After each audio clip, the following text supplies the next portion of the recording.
8 তারিখ শেষ হচ্ছে 2024 প্যারিস প্যারালিম্পিক্সের সমাপ্তি অনুষ্ঠানে ভারতের পতাকা বাহক হচ্ছেন হরবিন্দর সিং ও প্রীতি পাল।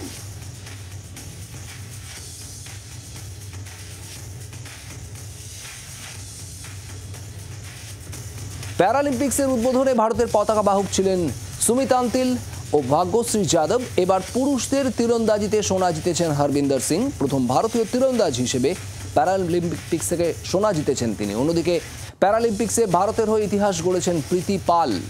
মহিলাদের 100 মিটার স্প্রিন্টে ব্রোঞ্জ জিতেছেন তিনি। প্যারালিম্পিক্সের স্প্রিন্টে এটাই প্রথম পদক ভারতের।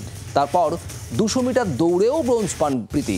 প্যারিস প্যারালিম্পিক্সে ভারতীয় অ্যাথলিটরা ইতিমধ্যেই ভেঙে দিয়েছেন টোকিওর রেকর্ড। এখনো পর্যন্ত 26টি পদক এসেছে ভারতের ঝুলিতে, আর তার মধ্যেই রয়েছে 6টি সোনা।